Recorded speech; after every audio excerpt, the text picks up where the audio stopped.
उत्तराखंड में आगामी 2022 में होने वाले विधानसभा चुनाव को लेकर सरगर्मियां तेज हो गई हैं।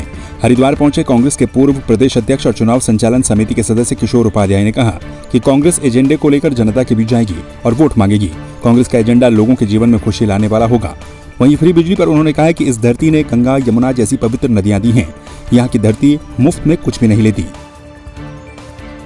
जो अगले चुनाव का एजेंडा होना चाहिए, यहाँ के जीवन में, लोगों के जीवन में खुशहाली कैसे आ सकती है, यहाँ के बच्चों का भविष्य कैसे बन सकता है। मैं मतदाता से निवेदन करूँगा कि वो अपने उस उम्मीदवार से पूछिए कि भाई अगर आपने ये सब चीज़ें हमारे जीवन में लानी है, आपने जो हमारे 91% ज़मीन पर कब्ज़ा कर रखा है, अगर आपने उसके कॉम्पनसेशन क्षतिपूर्ति के रूप में निःशुल्क बिजली देनी है, निःशुल्क पानी देना है, और अगर आप वो नहीं कर रहे हैं, खाली जो है चेहरों पर, खाली जो है वो आप इस पर अगर चुनाव लड़ रहे हैं हिंदू और मुसलमान पर, धर्म पर, सनातन धर्म पर, मुस्लिम धर्म पर, तो उनको वोटर नकारने का काम करें। तो हम इस एजेंडे के साथ जो है कोशिश करेंगे कि 22 का चुनाव इस एजेंडे पर हो जिससे लोगों को लाभ हो सके।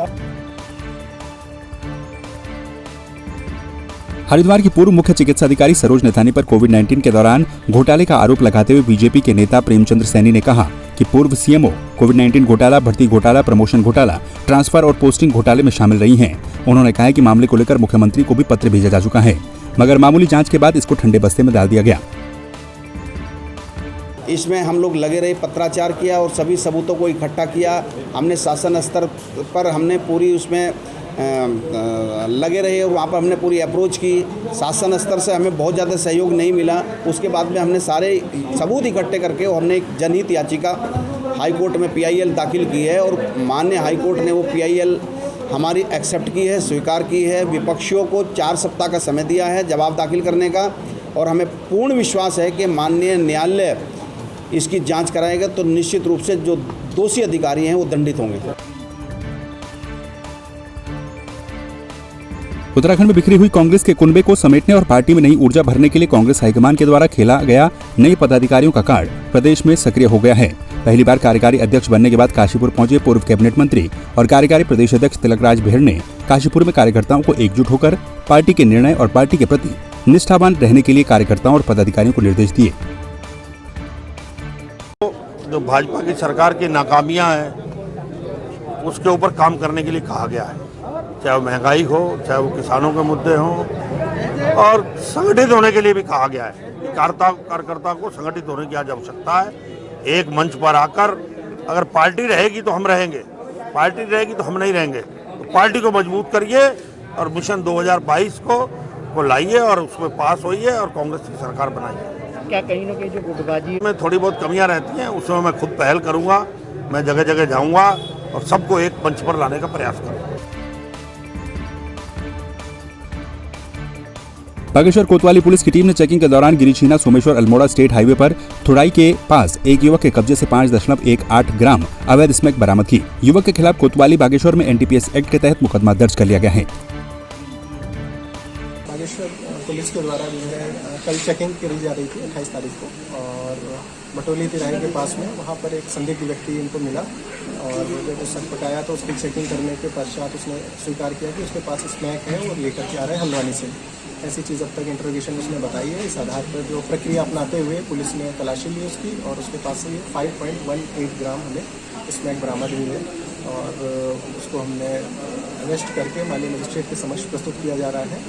और इस अभी तक पूछताछ में जैसा उसने बताया कि वो हल्द्वानी से इसे लेकर के आ रहा था, उसके कुछ और भी मित्र हैं हल्द्वानी क्षेत्र में हैं, उनके भी नंबर हमने लिए हैं और हम कोशिश कर रहे हैं उनको भी ट्रैक करके और उनके विरुद्ध भी अग्रिम कार्रवाई की जाए।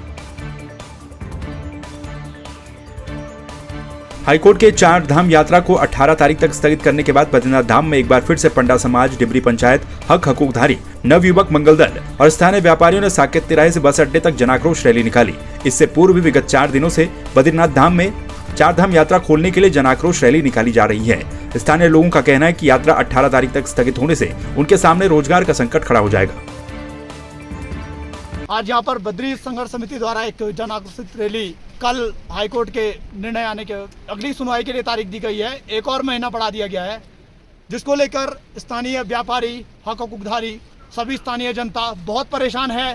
कहाँ है हमारे विधायक, कहाँ है हमारे पर्यटन मंत्री? सतपाल महाराज जी से मैं पूछना चाहता हूँ, महेंद्र भट्ट से मैं पूछना चाहता हूँ, क्यों नहीं वो आ रहे हैं जमीन पर? हम यहाँ पर आपके राहत पैकेज की भीख नहीं चाहिए, हमें रोजगार चाहिए, हमें रोजगार दीजिए, हम कमाएंगे, स्वयं हम इतने सक्षम हैं कि कमाकर खुद का पेट पाल सकते हैं, हमें भीख नहीं चाहिए। गुरुवार को चमियाला बाजार बंद रहा। बाजार में एक वृद्ध व्यापारी के देहांत के बाद व्यापार मंडल के द्वारा बाजार बंद का आह्वान किया गया, जिस पर अमल करते हुए व्यापारियों ने अपने प्रतिष्ठान बंद रखे।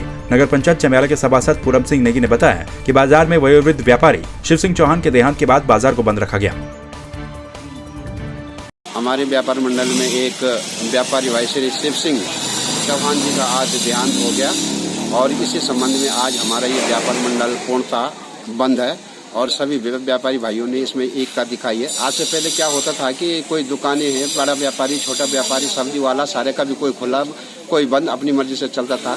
लेकिन जब से हमारे व्यापारी भाइयों द्वारा ये व्यापार मंडल का एक ग्रुप का जो गठन किया गया है और उसमें सारी बातें जो है व्यापारी भाई कहते हैं और तब से इस बाजार में थोड़ा सा काफ़ी सुधार आया है। जैसे कि आप देख रहे हैं कि आज पूरा बाजार, चाहे सब्जी वाला हो, होटल वाला हो या फिर कोई भी अन्य दुकानें, सभी व्यापारी जो है बंद हैं। बेरीनाग नगर में स्थित हिंदुस्तान पेट्रोलियम के पेट्रोल पंप में लंबे समय से मिलावट की शिकायत मिलने के बाद खाद्यान्न आपूर्ति विभाग और तहसील प्रशासन की टीम ने अचानक औचक निरीक्षण किया। इस दौरान पेट्रोल और डीजल के सैंपल भी लिए गए। खाद्य आपूर्ति निरीक्षक विमल दुर्गापाल ने बताया कि तेल का सैंपल जांच के लिए लैब में भेजा गया है। जांच रिपोर्ट आने के बाद ही अग्रिम कार्रवाई की जाएगी।